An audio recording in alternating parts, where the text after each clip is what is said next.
During the Apollo mission, this vehicle, the Lunar Module, will take 2 men and their scientific instruments to the surface of the moon. While there, it will serve as command post and communications center. And when the astronauts finish their exploration, it will take them back to the orbiting command module for the return trip to Earth. The Lunar Module is actually 2 spacecraft in one. The lower half, the descent stage, functions to lower the vehicle to a soft landing on the lunar surface, and then later operates as a launching platform for leaving the moon. The upper half, the ascent stage, contains the crew compartment and flight controls. After the lunar exploration period, it is separated from the descent stage and carries the astronauts to rendezvous with the command module. This docking hatch connects the lunar module to the command module. After mating, the hatch provides crew access between the two. The small window nearby serves only one purpose: visibility during those critical moments of docking with the command module after the lunar module returns from the moon.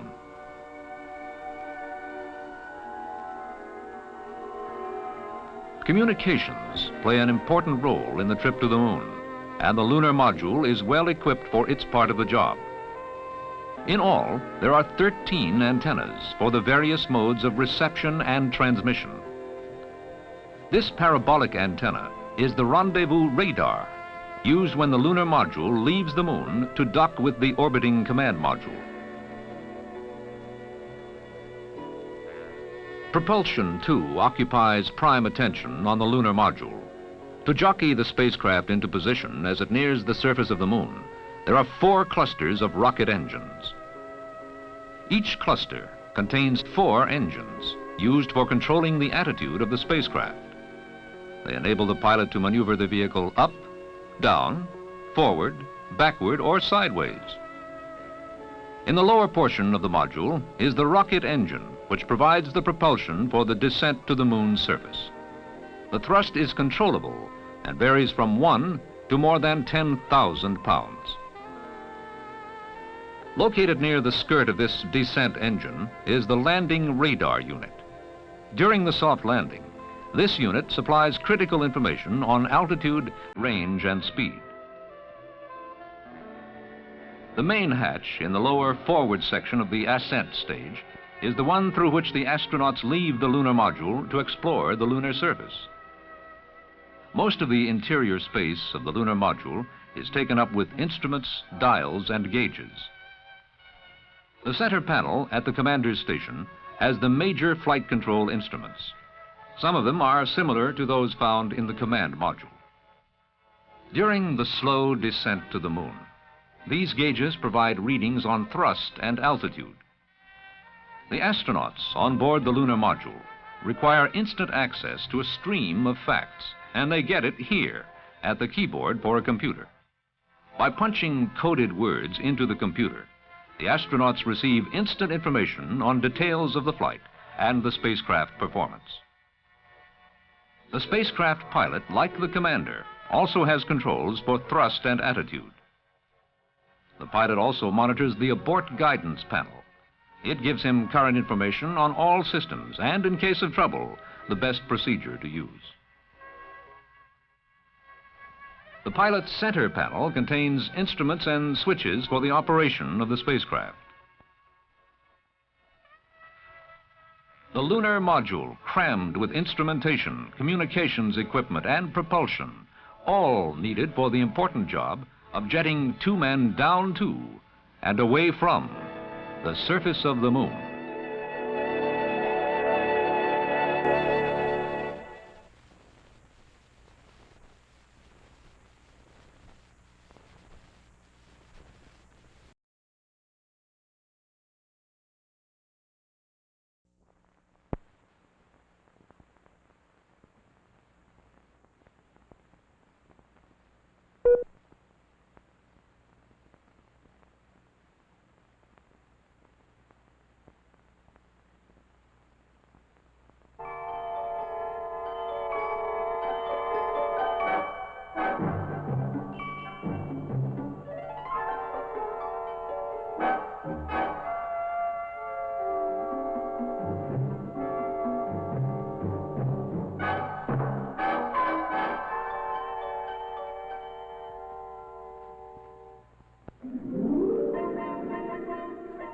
Long before the Apollo spacecraft came into being, prototypes and models of each piece had to pass severe tests to prove their flightworthiness.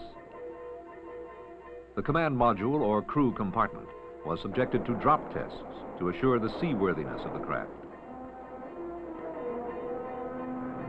and abort tests in which the launch escape system pulled the capsule from an exploding rocket.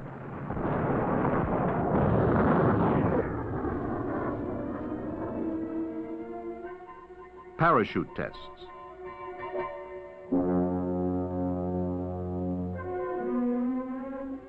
And Earth impact tests in case a land recovery should be necessary.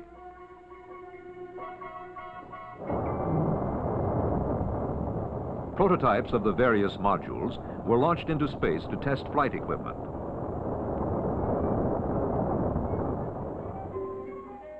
The main engine of the service module was fired to ram the command module back into the Earth's atmosphere at 25,000 miles an hour to test the heat shield. The engine of the service module was static fired before the launch to ensure its reliability, a normal test for the engine. Its proper operation is vital to the lunar voyage for maneuvering in space, slowing the spacecraft into lunar orbit, and powering the return flight to Earth. To test the third stage of the Apollo craft, the Lunar Module, a rather elaborate facility was needed to artificially create the lower pull of the Moon's gravity. This is the craft in which two astronauts will soft land on the surface of the Moon, and when their lunar visit is finished, it will carry them back to the orbiting command module. After years of prototype testing like this, work was begun on the actual flight models for Apollo. Each part of the spacecraft is manufactured to exact specifications under strict quality control. And through it all, testing is a continuous process. From manufacture, through system assembly, to installation, and beyond to actual flight. 2,000 measurements tell what's going on aboard the spacecraft. They are fed into this computer, which processes and displays the information for test engineers. Several of these computers monitor the performance of the Apollo craft from assembly to liftoff. When the astronauts who will fly Apollo and space agency officials are satisfied that every system of the spacecraft is in operating condition, they approve shipment to the Kennedy Space Center. The modules are delivered to the Manned Spacecraft Operations Building at Kennedy.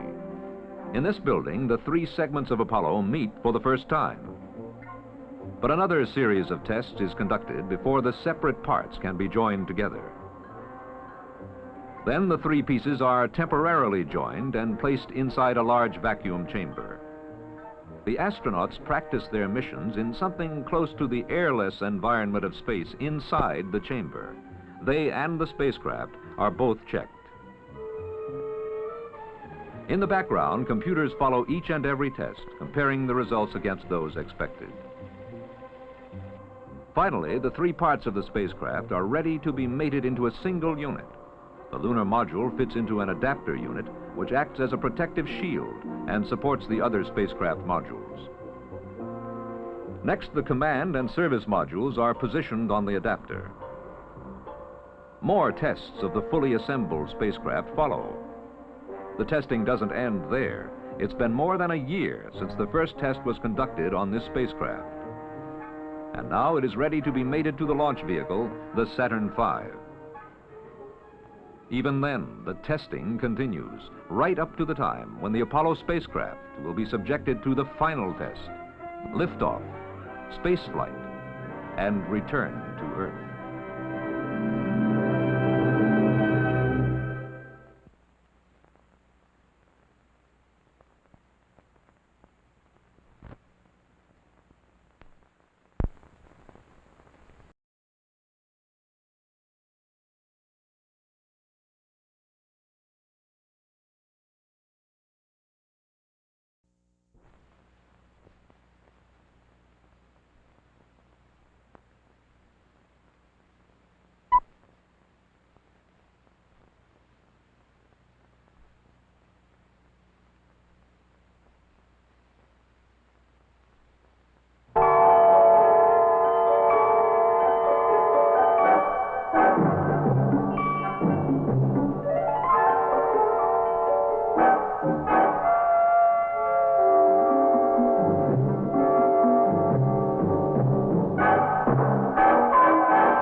When man journeys to the moon, he will use a large and complex transportation system.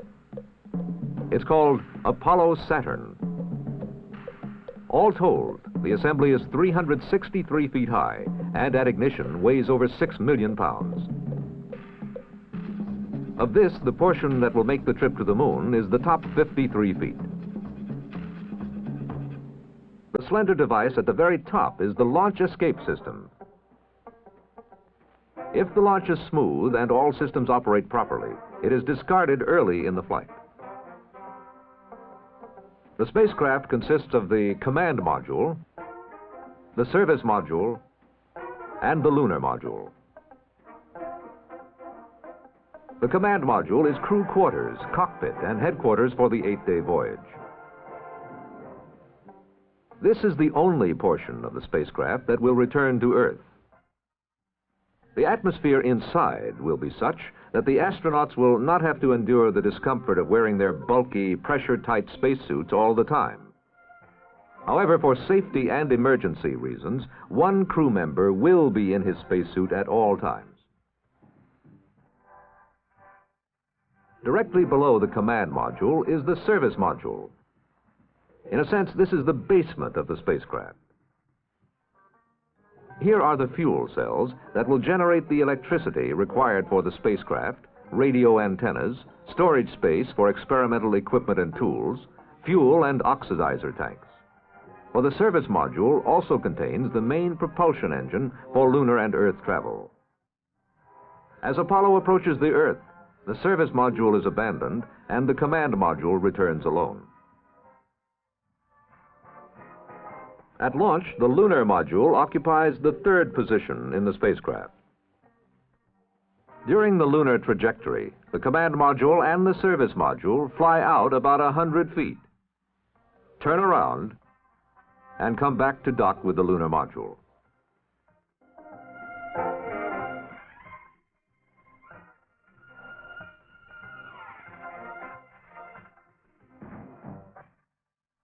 As the spacecraft approaches the moon, it looks like this.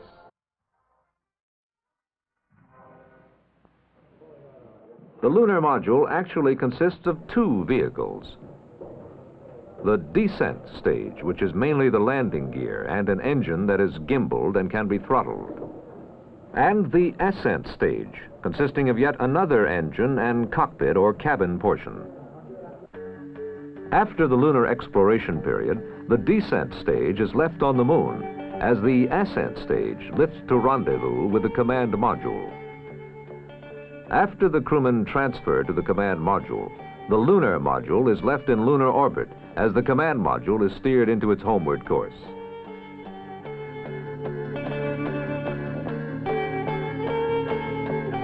Command, service, and lunar modules, each performing an important job as man reaches for the moon.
This is the third stage of the Apollo Saturn V launch vehicle.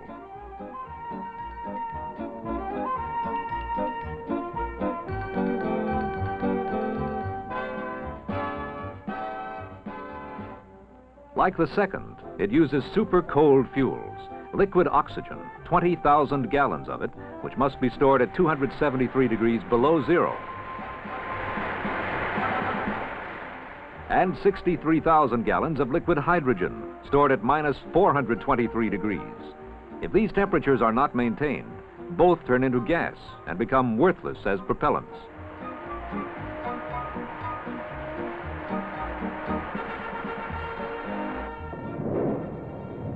The third stage has one J2 engine, shown here in a static test.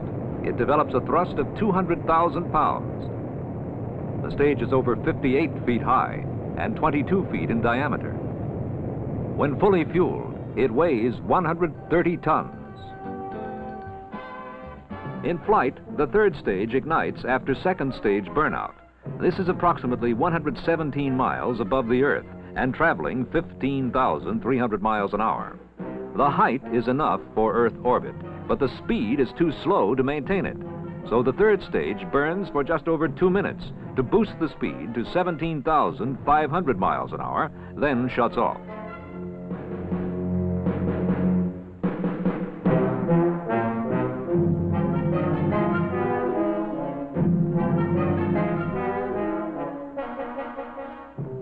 But the third stage's job is not over. After orbiting long enough to pinpoint its precise position and trajectory, the stage must reignite on command to push the spacecraft toward the moon. To escape the Earth's gravity, it must accelerate to 24,300 miles an hour, an engine burn of about 6 minutes. Then, once the spacecraft is in its lunar trajectory, the stage shuts down. And even though it still provides orientation for the spacecraft, its powered flight is over.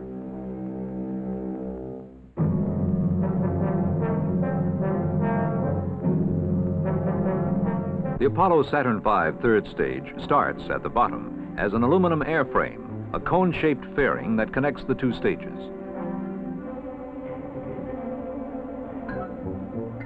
The thrust structure distributes the force of the engine equally around the fuel tank. The aft skirt assembly fits between the interstage and the propellant tank. The tank assembly is actually two tanks. At the bottom is a liquid oxygen tank. At the top, the liquid hydrogen tank. This design, using a common bulkhead, saves both weight and size.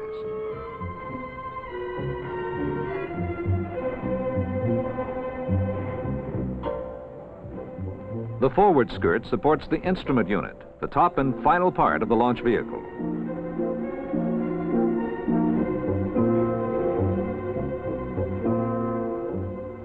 After the major sections are assembled, the J2 engine is installed with other internal systems.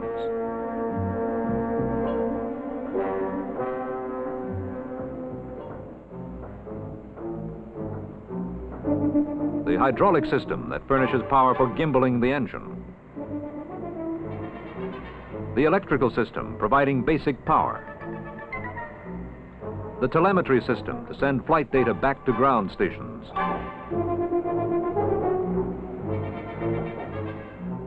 The environmental control system, the flight control system for pitch, roll, and yaw control of the vehicle.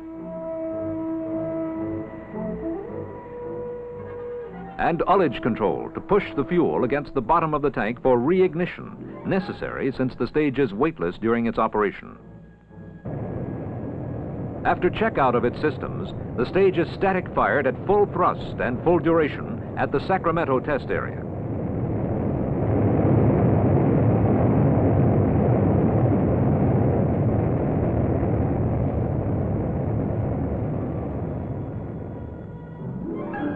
After completing these firing tests, the stage is shipped to the Kennedy Space Center to take its place in the Apollo Saturn V launch vehicle.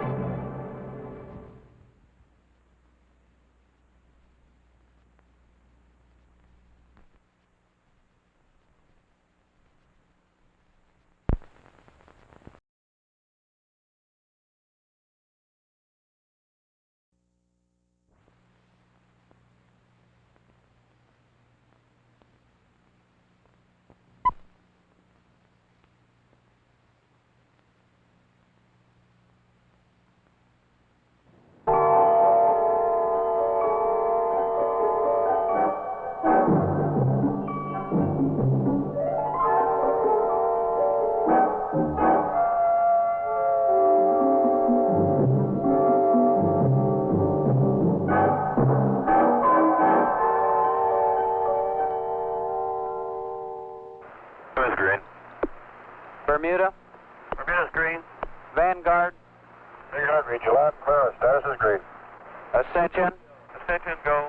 Tanana Reef, Houston Network, Net 1. Network, Tanana Reef, read you loud and clear. We'll go except for that power supply problem, but they can't support with the complete radar. This is Mission Control, Houston, where all the basic decisions are made during an Apollo mission.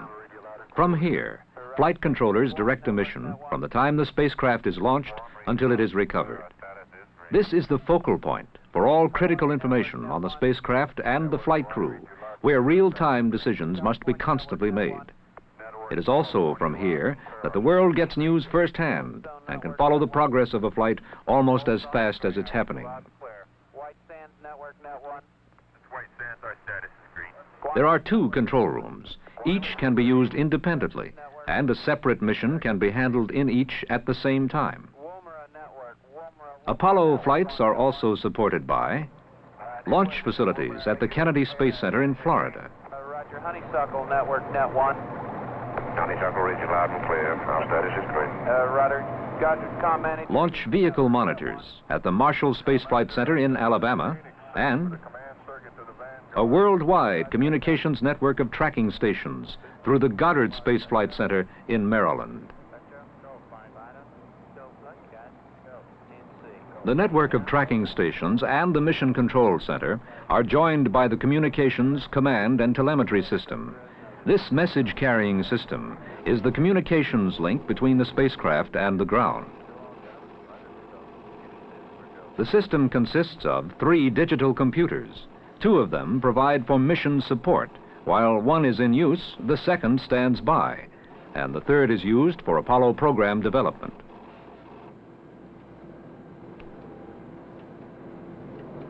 This computing complex, one of the world's largest, collects, processes, and sends to Mission Control all the information needed to direct every phase of the Apollo mission at over 3 times the speed of earlier systems. The complex works in real time, meaning almost as fast as events are happening. Dynamics, retro. During the Apollo mission, the main Mission Operations Control Room is supported by 6 nearby staff support rooms. In these rooms, men keep close tabs on the various systems of the spacecraft. They check the information flowing in and establish trends for long-term performance. Throughout the mission, flight controllers constantly check and analyze the status of the spacecraft. Are all systems operating within pre-established limits? Are mission events occurring as planned? The physical conditions of the flight crew are also of prime concern. Are respiration rates normal? Should the astronauts drink more water? You got it up there, guys? Yeah, I got it. That looks pretty good. Okay, I want to go to how do you digital? Through all the phases of the Apollo mission, the real-time computing complex provides flight controllers with the display information they need to make recommendations concerning the flight crew and the spacecraft. Near the end of the Apollo mission, when re-entry is about to begin, it is again the computer complex which provides updated information for the spacecraft computer so that Apollo can make a controlled re-entry. Mission Control, through its vast communications and computing resources, finally directs the recovery of the flight crew. Okay. Aircraft and ships. Now we got the selected Go ahead, AGC Retro. source for high speed from Canaries, and that's reading 107.3 Yeah, by 101. Will you say So we it got again, a 5. please? They're both. The control of an Apollo mission, be it an Earth orbital flight or a trip to the moon, takes place in this room. Success depends on the flight controllers and the critical real-time decisions they must make for the astronauts and their spacecraft. We agree. Right on to. Okay. Vital yaw. Go ahead. How's it look for nominals, George? Go with the nominals.